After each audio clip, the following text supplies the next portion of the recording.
Yes, sir. Yes, sir. You got a small conference room in there? What's up? Yeah. Bro, I gotta prop up my phone somehow. Yeah, I'm gonna try to just pop mine up right here. Hold up.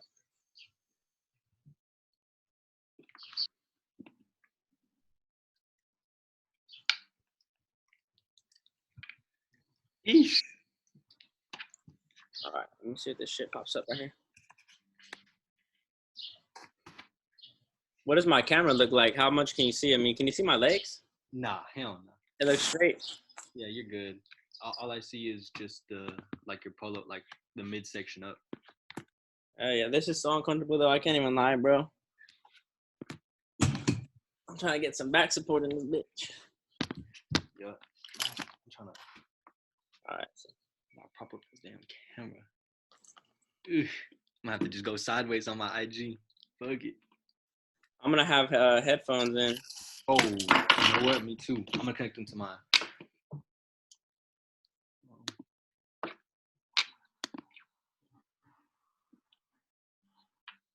I've never gone live in my life. I'm trying to find this shit. Oh, right here. Yup.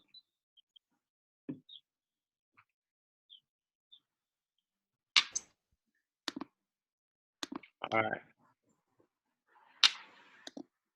Are you on your phone? What's up? Can you hear in your headphones?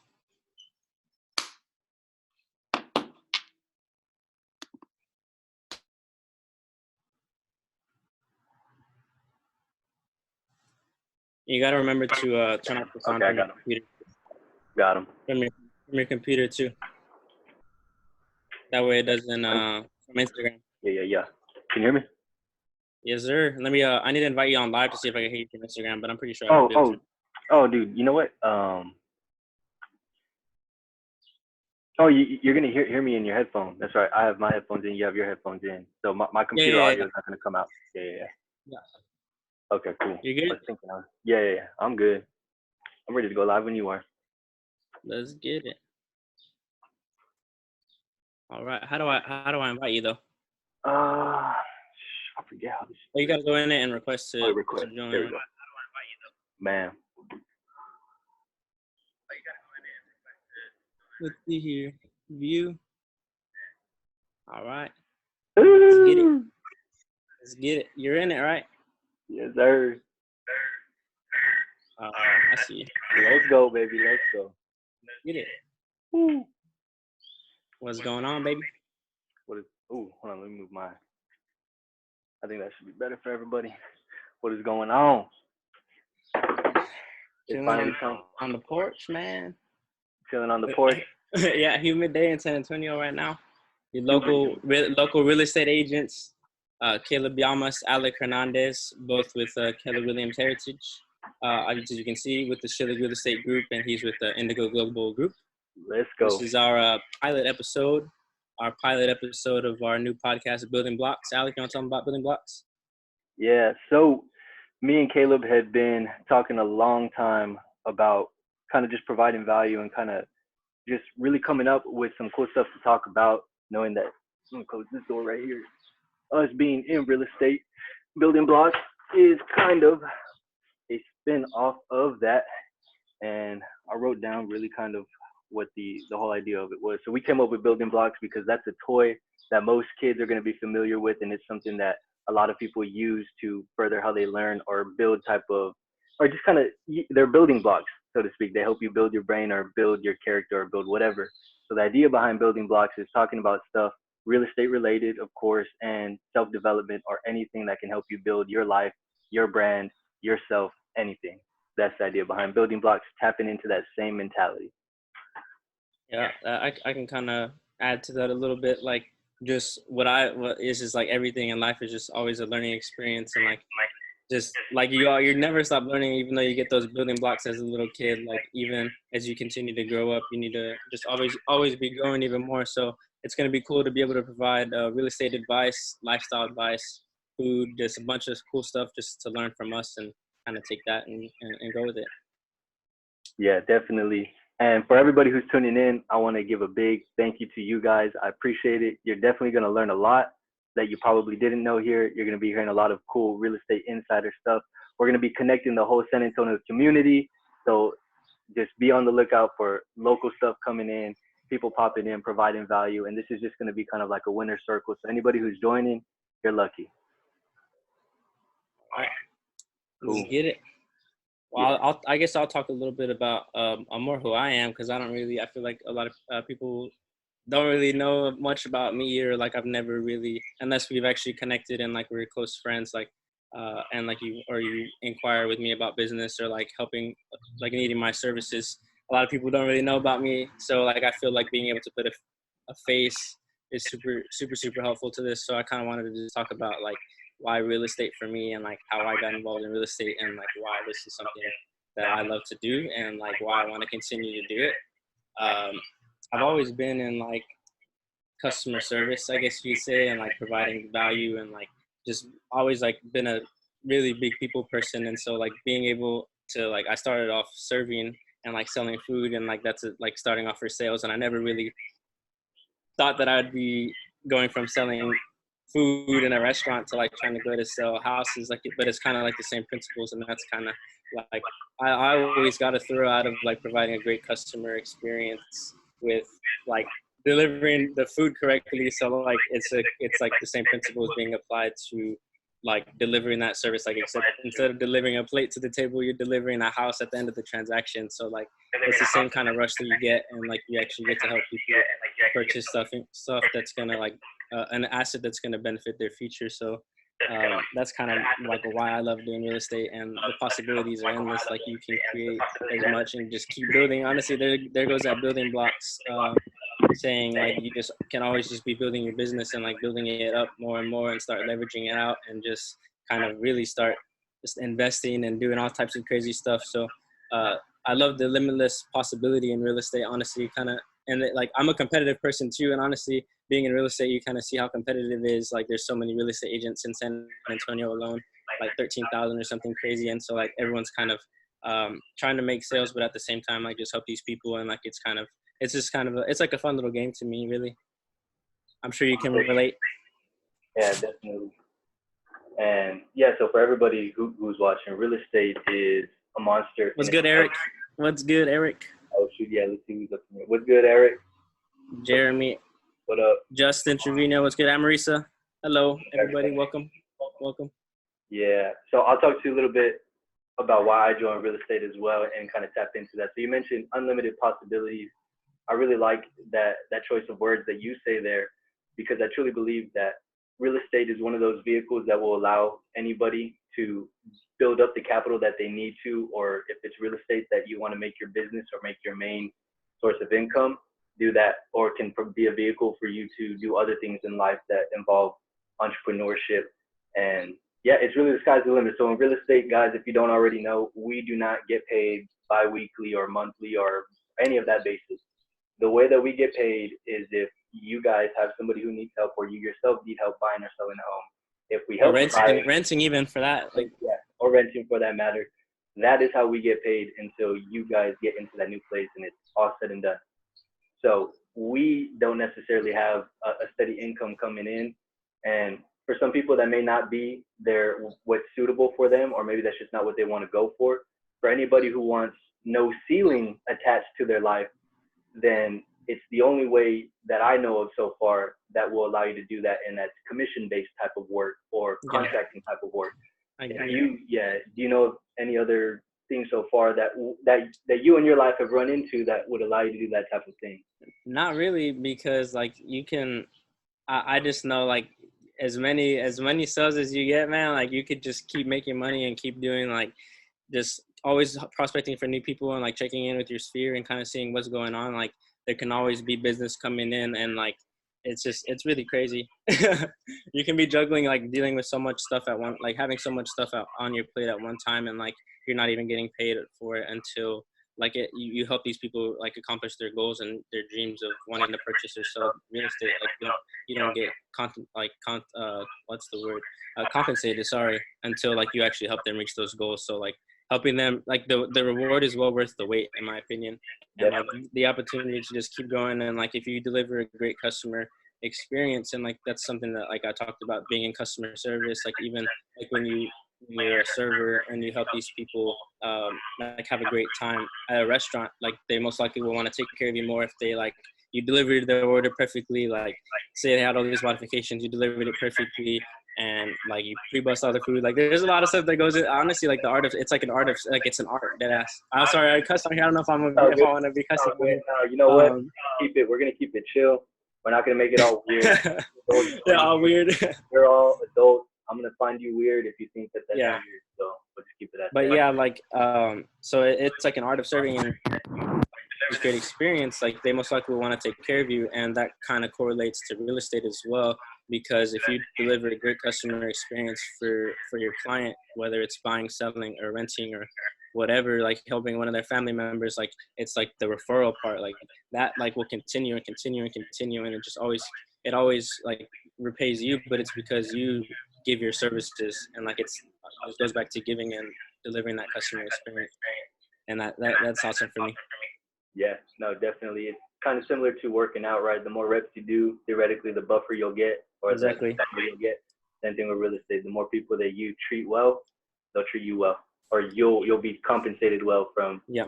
the real estate gods is what we'll call it. Absolutely. I don't have the sheet in front of me that we That's had all that stuff down, so we can kind of go off that, because honestly, I kind of forgot what else is on there. no, you're good. You're good. So we had covered why you joined real estate. I'll just tap into really quick why I joined real estate. So for everybody out there, for as long as I can remember, when I was a kid, my parents on weekends were always the type that loved to just get up and go drive around and look at homes. And I thought that was weird because I just wanted to be inside playing my video games or be outside on the skateboard playing basketball with all the homies. I didn't want to be out on the weekend in a car driving around looking at a home that I don't even live in. Yeah. And they would always do that. And on occasion, we'd run into a home this is back when homes had flyers outside where you pull out the flyer from the little box and it had the details and stuff. Those days are gone now, which is that most people don't actually remember that. And that is where my love for real estate actually began, because when we would see a really cool home, it would stick to me. And I remember asking my pops one day, hey, this person that's on this sign right here, what do they do? And he was just like, well, they're the ones who help you buy the home, or they're the ones who help you sell the home. And I said, that's like a real job. And he was like, yeah. And I said, does it pay good? I mean, like, what does that look like? And he said, he's like, yeah, the couple of people I know that do this, they make a lot of money. And that always stuck with me for whatever reason. I might have been 10, whatever. I always personally as a kid was like a big dreamer, fantasy, imagination, all of that. So I always imagined that my life would be, I'm going to have a Lamborghini, I'm going to have a Ferrari, I'm going to have the dope home. I feel that. Like, to this day, there's not 1 ounce in my brain that doesn't believe that it's not already happening or it isn't already happened. And that's kind of the secret, and I'll get into that later as to how I've gotten to where I've gotten today, that type of mindset. But just right off the bat, so when he said that they make a lot of money, I said, okay, dope, I'm going to log this down. This might be the thing that lets me get the Ferrari, the Lamborghini, the dope home, get to do what I want to do, you know? Yep. And I've always been into design. When I was in high school, I started up a clothing line with one of my homies. Abominations Apparel turned into Southern Indigo. We were in different high schools. We were selling that stuff, and it was pretty popular. That was my first taste of entrepreneurship, and I didn't even know it at the time. You really don't know it. It's crazy. Yeah. And I was always into design because I was designing these clothes, and I thought it was really cool. And then once high school started getting around, I went to health careers, by the way, if anybody didn't know. So I went to health careers, and I never wanted to be a doctor. I mean, I just knew from the bridge. I was interested in the medical field, but my parents wanted me to go there. Fell victim to that trap. Although your parents always have your best interest. Alec, do you wanna tell people how old you are really quickly? I feel like we didn't tell people how old we are. Okay, really quick. I'm 20. I'll be 21 at the very end of July. You want to tell them how old you are? 22. 20. I'll be 23 in June. Yeah, but so yeah, I'm a little bit older than you. But it's I know, like when we first met, I got inspiration from you because you've been licensed a little bit longer than I have, and like I remember seeing that you were doing well, and I was like, man, like what do I got to do to do well? And you gave me like a lot of really good advice, like when I was first starting off. So like even though you're only 20, like anybody who watches this or listens to this, like whether you're 20 and like you want to explore options as far like other than school. Like I know I didn't do school at all. Like I mean I did do college for a little bit, but like I stopped doing that. And like I do want to go back eventually, but like right now I'm really focused on my real estate business. But like anybody who's like curious about what might work for them as far as like a career, or like just something to like see if they'd be interested in and like want to pursue even further, like it's possible at a 20, 21, 22, even 19, 18. Like really, like you could get out of high school and you could get out of high school, yeah, and get your real estate license. So I feel like that's pretty valuable information, and like you're a nice resource for people to kind of look up to and see like, man, this guy's only 20 and he's out here like helping people and helping their dreams come true. So props to you, man. But yeah, continue to tell them about how you got started. Gee, you'll make me cry, dog, for real. But, nah, so like I said, I was going to health careers. I mean, I just knew I didn't want to do that. So come my junior year, I really started to, that's when college, all of that started happening, applying for all of it, especially health careers, make a big deal out of it. I was surrounded by a bunch of brainiacs. I mean, just to give everybody a quick general overview, if you knew about health careers and you didn't go there, it's like you had people competing over a 104 versus a 105. And I'm over here like, I got a 96. I feel good. But, you know, that's the type of thing. That actually helped me. I will say I didn't want to go to health careers, but going there definitely. That frames you, though. Honestly, like those are good. That's like you learned at a young age to be like responsible. Yeah, but actually what it really did for me was it kind of built up my competition bone. And I love competition. Good. Yeah. I believe that competition is necessary in all healthy aspects of life. Like I you agree. should have competition. And your main competition should always be yourself, for one. Mm-hmm. And because of that, I started getting these really ugly feelings, and I even got into like a form of depression really in my senior year, and that progressed. And once I really started asking myself, you know, some certain questions, I realized, you know what, I can do real estate. Let me think about real estate. You know what, once I graduate, I'm gonna definitely explore that. And senior year, like I started remembering all of that stuff that I wanted to do, and I said, you know what, that's what I'm ultimately gonna do. And I thought I might go to Austin and be like an apartment locator doing that, because I'd applied to UT Austin, and I didn't get in right off the bat. I was capped because at health careers there's only 200 students, so like my percentage of automatic admission, like I was more slim. Yeah. I would have been automatically in at another high school for sure, like 100%. I would have been in the top 7%, but I was just out of it at my health careers. And that bummed me out. And although I will say, because I didn't get into UT Austin, that actually was the best thing that ever happened to me, because it allowed me to actually keep living the life that I truly wanted to live. Yeah. I thought before I wanted to go to UT Austin, but that was wrong. Blessing in disguise. Blessing in disguise, baby, like this shit. So that's why I got into real estate. I love design. I realized it could make me a lot of money. I started getting into really expensive clothes, taste, and I realized I couldn't afford that shit, working a normal job. And I said, you know what, let me just do real estate. I'm smart enough to do it. I know I can do it. My design aesthetic is really good. I had confidence back then. And of course, when you get into anything, it's never what you expect, or you may be coming in a little. Richard. Yeah. I see Richie in there. Chance, what's going on, Chance? Yeah. So that's why I got into real estate. Design, the career path, ability to make money, buy cool clothes. I thought it was gonna let me do all the stuff I wanted. Honestly, and like longevity, really, longevity. Like you could put in work early, and then like obviously I know for sure I'm not at that point to where like I've really done a lot in my real estate career, but like I know if you just continue to do the things that you're supposed to do, and like everything you hear from your coaches and. You don't gotta be modest. What was that? You don't gotta be modest. You're sitting on a over $600,000 listing. No, man, that's I'm blessed that my parents let me sell this one here, and hopefully we're gonna have that under contract here pretty soon. But this was my parents, so like I would hope that they would list their home with me, and they're also gonna be purchasing for me too as well. So that's gonna be a lot of fun, and it's kind of cool helping your parents sell and buy real estate, because like it's like you gotta be professional and also be like a son, and it's kind of like you gotta just have that equal balance. And I also live with my mom and my stepdad too, so it's kind of like interesting. Like their real estate agent lives with them here in their house, and like we're just always together now, especially with COVID, all this COVID stuff going on. So, and I'm working from home. My mom's working from home, and then my stepdad is working from home as well too. So we're all just here trying to get things done, and like we're always here together and try not to drive each other crazy. So that kind of brings on like a COVID topic, but I don't really want to get into that till later. We'll bring that one back later. I do bring want that to back for sure. We covered a little bit of ourselves, our background, that type of thing.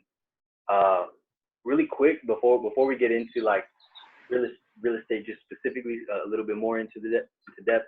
I did want to cover this topic. We wrote this one down. Okay. We wrote down life-changing events. Now, I did. I like yours. You said UT. Okay, yeah, that one was one. So I guess that could be mine. Did you have any life-changing events that you could share with some people to let them know that oftentimes these life-changing events or these bad things that may have happened to you it's always bad, right? It can be good though. they're always the catalyst for like the best for things change. that come up right after that. Yeah. So Honestly, I can think of a couple for sure. Yeah. I've only had 3 jobs in my entire life, or 3 or 4, and they've all been, or the first 3 were all serving related, like restaurant related, and then the 4th one now is obviously been real estate. But yeah, my first job, I was at it for 4 years. It was at El Chaparral in Helotes, Texas. I'm sure if you're local. It was, yes, sir. Yeah, down the street. Yeah, you live in Helotes. That was my first job, and I was there for 4 years actually. Senior year in high school, started there and worked there. I think like all of my senior year, and then I went to Texas State and came back because it didn't work out for me. But I came back and worked at the restaurant for 3 years again after that, and like I was only 18 at the time and like making a lot of money for like living at home and like not really having much responsibility and not really realizing like what the real world is out there, and like you're just making a lot of money and you're kind of like buying nice clothes and not really like thinking about your future when you're 18. So that was me, like just spending money, all the money that I was making at the restaurant, and not really like preparing myself and like saving it and using it as wisely as I should have. And so I was doing well at that restaurant for 3 years strong after that. So that was a total of like 4 years. And then I got fired for something like, it was kind of crazy. I don't really want to talk about it too much on here, but that's beside. Man, homie, you gotta talk about it. That's besides the point. But after that, like I got fired, and I really realized like, don't ever get too comfortable anywhere, and that really can apply now too during COVID. Like it helped me realize like, you don't get too comfortable somewhere, because like life can literally like change on you like that, like literally a snap, and before you know it, like you don't have a job anymore, and like they kind of like life kind of just hits you, and you're like, man, like now what do I do? Like I'm unemployed now, like what am I gonna do? And I was 21 then, I guess, because I did 3 years there, and then like I had to get another serving job that I worked at for a while, like a year, and then that's what kind of led me into real estate. But I was just like so comfortable at that first job, and then like the second one too, even until like meeting my team leader, Neil Shidley. Shout out to Neil Shidley, gets on here. That's my team leader.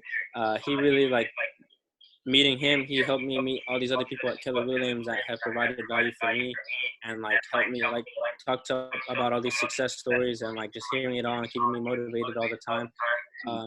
So like I would just say like getting fired from that restaurant and then having to like deal with the struggles of like, I don't know, I guess like I wasn't in school, and like I was working at a restaurant, and I was 21 already, and like my friends were like graduating college, and I was kind of just having a serious case of FOMO of life. And, I was having a FOMO, like a fear of missing out on life, and I was like, man, like what could I do for myself? Like, and so meeting my team leader, Mr. Neil Shidley, honestly was a life-changing event, because he's helped me kind of grow into this person over the last year and a half, and it's gotten me to where I'm at now. So I just see like that as kind of I was really bummed out about it at first, but it turned into this now, so can't really complain, really. And it was life-changing. So yeah, well, that and that's the point of them, really, is that the bad shit usually turns into the really good shit if you make it that way, though. You have to make it that way. And that's one of the big things. Cool. So we talked about that life-changing event. I shared with them one of. I did want to talk about, so now this is pretty much your first year in real estate. I consider myself still new in real estate, and I'm beginning my 3rd year. I haven't, by my own standards, I haven't reached where I want to, so I'm more than fine still calling myself a rookie. I'll call myself a Oh rookie. yeah, I'm still a new agent. I call myself a new agent still. Yeah. I still call myself a new agent. Yeah. So I do want to ask you, since starting real estate or since being a big boy or starting a real life grown man type of thing, what has been your biggest struggle in this business? Oh man. The accountability, holding accountability on myself really, and like that has been super super hard for me. And like I did my real estate courses specifically like in person at the Champions campus and like on a strict schedule because I have trouble holding myself accountable for things. And so like knowing that I got to be somewhere at a certain time on a certain day, and like just knowing that it's in my schedule, like that keeps me accountable. And so like obviously going through the Keller Williams Ignite training program, which like is supposed to help you like with your sales skills and like just your real estate agent skills when you're first starting off. That held me really accountable for those first 6 weeks, and like helped me like with the building blocks to my business, I guess you could say. But and then after that, like you Ignite's over, you don't have any more like intense accountability, and it's like, all right, well, like what do I do? What do I got to do now to generate business and like to help me like reach these people who actually do need my help and do need my real estate services? Like how can I get face to face or like meet with these people? And it's been hard for me.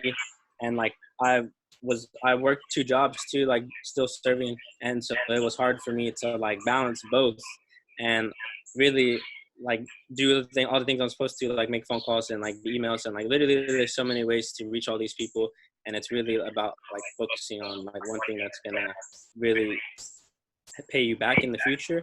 And so like it was hard for me to really decide what that one thing is for me. And like I just feel like the first year of real estate for me has kind of just been like all over the place, like if you were to draw it out. And like that comes from not holding yourself accountable and like being organized and having a schedule to like figure out what you need to be doing every day, especially in times like this, like where you just want to sleep all day. And I can be like, I'm guilty of doing sometimes, like I'm not perfect by any means. Like I still want to sleep in, and I still do sleep in sometimes, but like I have my schedule every day on my phone of things that I should be doing, and like I see that on there of what I should be doing every single day. And like if I don't do it, I look like an idiot because I have this on my phone and I didn't even do it. So like that kind of beats me up sometimes. But yeah, just like staying accountable and staying consistent, like that's been kind of hard for me, but like I'm working on it. You know what I mean? I've only been licensed for 11 and a half months, like going on my first year. So like it's been a really big learning experience, and like I've been learning every single day, and I just look forward to continue to like learn and grow. Yeah. Okay. Definitely. I have to say, 100%. I think the accountability is probably my number one struggle too, and I would argue to say that that's probably 97% of most real estate agents struggle, is holding yourself accountable, because it all stems from this, right? A lot of people get into real estate because they hear, oh, make your own schedule, be your own boss, make your own money, do your own thing, right? And it's true. You 100% do all of those things. Just the fact that you actually don't have a boss or don't have somebody telling you what to do, it's real easy for your brain to be like, yeah, well, since I'm the boss, an extra 5-10 minutes won't hurt. And then that 5-10 minutes turns into an hour, and then it's 2 hours. The next thing you know, you're staring at that list that you wrote down, and you're like, I didn't cross a single damn thing off this list. And it's already 6 p.m. It's already 6 p.m. Like, who am I? I'm a faker. I'm lying. I'm out here lying to myself, my clients. It hurts. It hurts. It does. It hurts. It does hurt to be accountable. And I would have to say that was probably my biggest struggle. You know what? The good news is you ran off gunning, bro. I mean, you came in your first year in, you got stuff under contract, you got listings, you got all of that, bro. My first year, nada. So when I was getting my real estate license, my parents were buying a home for $500,000. What? I didn't get it. It wasn't me. I didn't get the money. I didn't get my first deal from my parents, where most people will probably be like, yeah, that's probably where the first one should come from. I didn't have that luck. So I lost, in theory, right? If we're working on percentages, that first deal should have been upwards of like $13,000 or $14,000 check the first month of me being in real estate. Like, damn, hell yeah. That's a good start, bro. Luxury property, first time. Like, what's up with it? I'm in it. that didn't happen. That whole first year, I really felt kind of alone, and I had joined. I was with a different brokerage, EXP, before. That didn't end up working out for me too great, and it's a good company. It wasn't vibing for me, and then luckily I stumbled across KW. Somebody put me in touch with Craig, who's Keller Williams Heritage. yeah, and coming here was literally like the whole difference. So once I made that move about 7 or 8 months into my real estate journey to Keller Williams, it took me a couple months, but like right after that year mark, and then being at KW, just kind of following what they did, doing open houses, reaching out to people, and honestly, just staying self-determined. What it really was self-determination. At the end of the day, I couldn't live with myself. I told myself I wanted to do this so bad, and I hadn't done anything. And really, what it got down to was I wasn't being accountable, wasn't doing what I was supposed to do for one. Yeah. And once I fixed that problem, once the second year started, that's when it all kind of like, zoop. And now year 3, I'm like, ooh, and I'm like, okay, we got to keep it rolling though. I got to keep going harder and harder and harder. And yeah, accountability is still every day the toughest thing ever. You know, every time I hear the alarm go off, I try to give myself less than 5 seconds to just say, go, get up, go. Like, and that's it. It's so hard, bro. Once I get that 5 second mark, dude, I'm in danger. It starts red. No, that's so like, true. I'm like, bro, you're about to fall right back to sleep. Don't do it. Yeah. And so, yeah, definitely the accountability, that was good. I do want to talk really quick. Damn, we're going longer than I anticipated. This is good. What are we at? We're like 30 minutes right now. And damn, boy. Yeah, so you did mention, I want to talk about this one. You mentioned Ooh, that lighting's trash. You mentioned this to me the other night when we were talking. You talked about, man, me and you were talking about having insomnia a little bit, or just being up at random hours. And I might have mentioned to you that from time to time I'll wake up randomly 2 or 3 o'clock in the morning, and I have this weird type of like pressure anxiety that's telling me you should get back to work. Like you feel like you don't have nothing done, and or you just like you have to start questions in your head, and you called it finder hours. Yes, sir. Finder hours, or like, oh yeah. I kind of stole that from, I think it was Tom Ferry. Tom Ferry I learned that from, and like it's just that time that you get when you wake up super, super early, or like maybe like you said, you wake up in the middle of the night, or you're up super, super late. It can just be like a time when you're like by yourself, and like you're just really like you and your brain, like if everyone else is asleep and it's just like you don't have anyone to talk to, it's just you. And like it's just like going, I call it finder hours, because like really finding out more about like just thinking about like how you're feeling, like what did you feel today, like, or what am I gonna like, how do I want to feel, like if you're starting off the day, like, and really just like connecting with your brain and like your heart and like just your body in general. And like you could say I do finder hours like when I'm in the sauna before a workout, obviously when we could go to Golds, but like I kind of like just go in there and close my eyes and try to like get myself in the zone to go. And like you can call that just like a finder hours too, but yeah, really just like taking that time to really just figure out like how you're feeling, how your body's feeling, how your brain's feeling, and then also you could during finder hours, like if no one's up and you don't have anything else to do, like use that time to like watch something that's going to provide value on YouTube, or like read a book and kind of just like feed your brain a little bit. Like just use that time to like benefit yourself. Yeah. Okay. So that's what that means for me. So finder hours essentially is the time where everybody go discover your discover world. Just discover. Exactly. That's it. Discovery time, baby. Let's get it. And okay, let's fire this one off. Let's circle back to the COVID thing. I wanted to ask you what you felt that your biggest lesson so far after going through this quarantine and COVID has been. Man. Personal, it could be business, whatever. Like, what has been your biggest eye opener, or biggest aha, biggest lesson? It's been more so like personal, honestly. Like, I was still working at another restaurant, La Fonda on Main, right here in Monte Vista, and working there. And like, so when they had a meeting one day and were like, "All right, guys, we're gonna be closing our doors." You know what I mean? Like, I'm sure a lot of people had that conversation with their employer. But like when they said that, and like all I had was real estate now, it was kind of like, oh man, like now I gotta do like I don't have really that safety blanket of like, all right, I'm not gonna close a deal for a while. Like I'll still be making money at La Fonda. It's like, all right, real estate is my only option right now. So like you gotta really just go all in on it. And it's making me realize like I should have been doing these activities even when I had my job and was working normally at La Fonda. And so like now it kind of helped me realize that, but I don't really like, I have the, like, I'm not too worried about the business side of things right now. It's more so been personal and like loud car for no reason, but like on a personal side of things, like it helped me realize like how important, like, and like how minimal we need to be. Like we really do need to be living, and like I've been saving so much more money eating at home, like not going out and spending money on stupid things and like eating fast food and picking up Chick-fil-A like 5 times a week because I'm always on the go, like in the car, like eating Chick-fil-A in my car. Like I'm not doing that anymore because I'm not going from Converse to downtown San Antonio to Bernie. Like I'm not doing that anymore. I'm saving money on gas. Like I'm just not spending money on like newer clothes or anything. Like just really living the bare minimal. And it's helped me like just really appreciate the important and small things in life. Like I'm spending more time. I'm spending more quality time with being home with my mom and my stepdad all the time. Like I'm getting to spend more time with them now. And like I have, like, since I'm always on the go, like I would never really see my mom because I would leave in the morning, she'd be gone at work to work already, come back home late because I was out maybe showing houses till the evening, and then like went to go get coffee and then came home. My mom was to sleep. I'd go days without seeing my mom.